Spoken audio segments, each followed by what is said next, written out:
Ya Ali, wahai Ali, iyaka, mestikan takutlah olehmu. Iyaka itu mestikan olehmu, tetapkan olehmu. Wal ghadaba, terhadap amarah, nafsu amarah.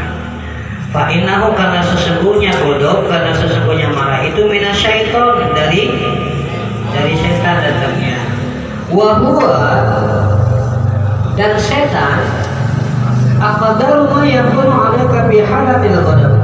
Setan itu aqdaru, sangat-sangat berkuasa. Aqdar itu sangat-sangat berkuasa. Ma yakunu 'alaika, terhadap apa yang ada pada dirimu. Ma, terhadap apa, yakunu, yang ada, ma 'alaika, pada dirimu. Jadi ketika misalnya kita lagi marah-marah nih, nafsu amarah kita ada, itu kagak jauh-jauh tuh, pasti di sampingnya atau di sekelilingnya itu dikelilingin sama setan-setan. Makanya kalau orang marah dianjurin sama Nabi cepet-cepet ambil wudhu atau tidur atau duduk.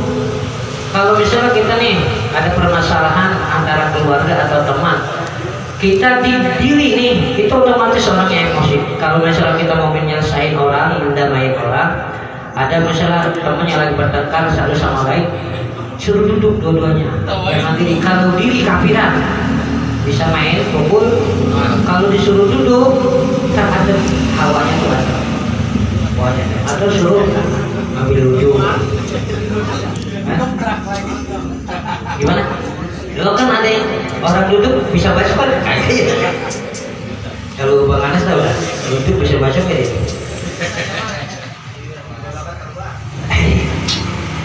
Setan itu sangat berkuasa terhadap orang yang dalam keadaan marah.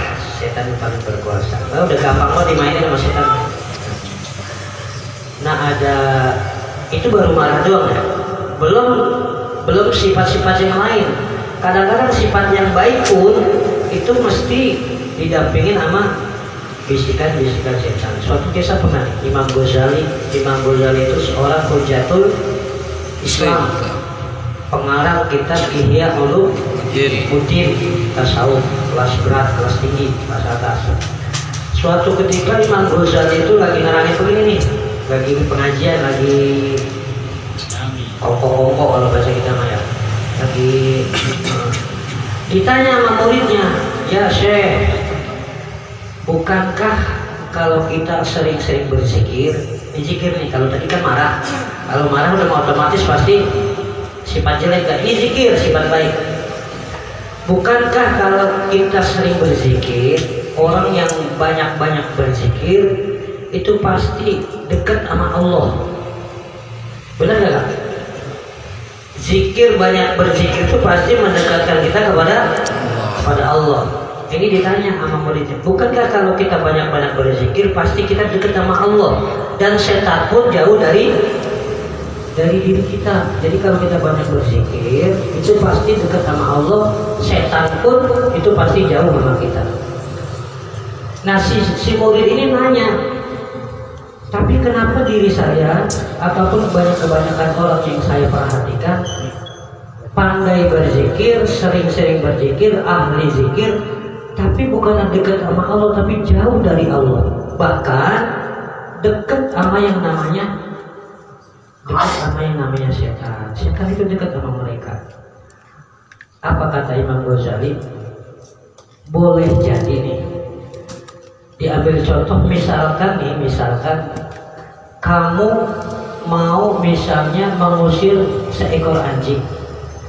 Kamu mau mengusir seekor anjing dengan batu, tapi di kanan kirimu itu kamu megang tulang, megang jeroan binatang, hati binatang, apa namanya, jeruan binatang, atau misalnya hati, apa kaki, apa tulang belulang.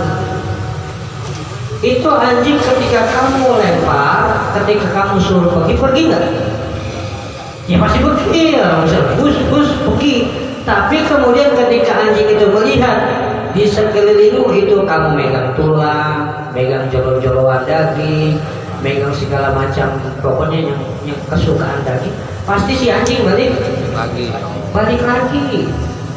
Nah kata Imam Ghazali seperti itu. Bagaimana menurutmu kalau ada si murid jawab, pasti anjing lari. Kemudian dia balik lagi ke orang tersebut. Betul. Begitupun halnya dengan zikir.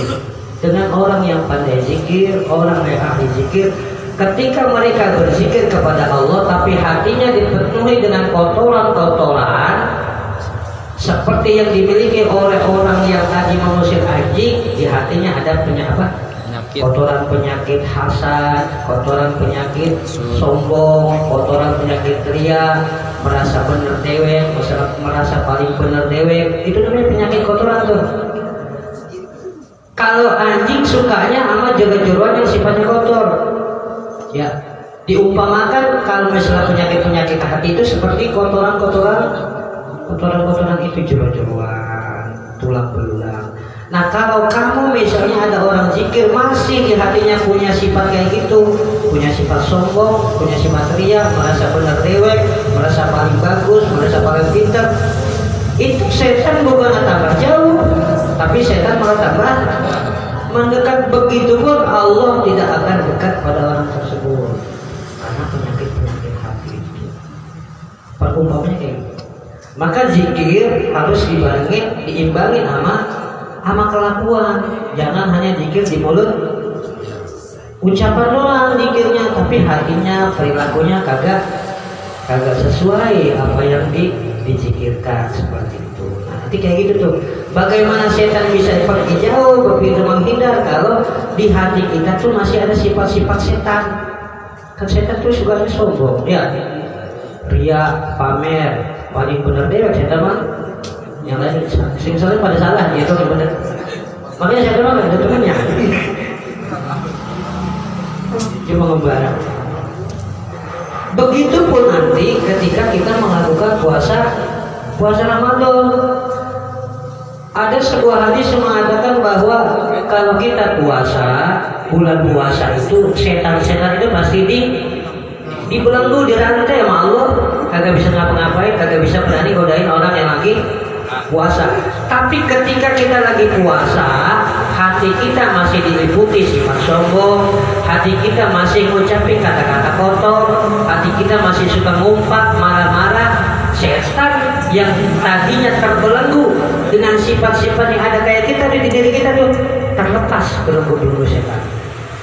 Makanya bohong kalau dikatakan misalnya bukan bohong kalau saudara yang ngomong lu mau bohong, kan bulan puasa mah kita pasti baik-baik aja lah. Orang namanya setan dibelenggu bohong, orang setannya ada di dalam diri lu gimana setan.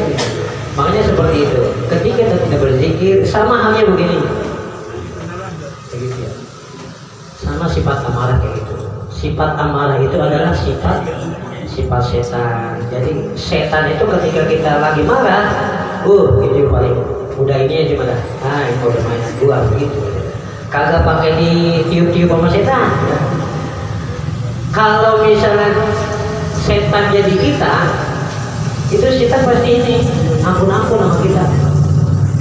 Mendingan saya jadi ini dah, mendingan saya jangan jadi setan dah.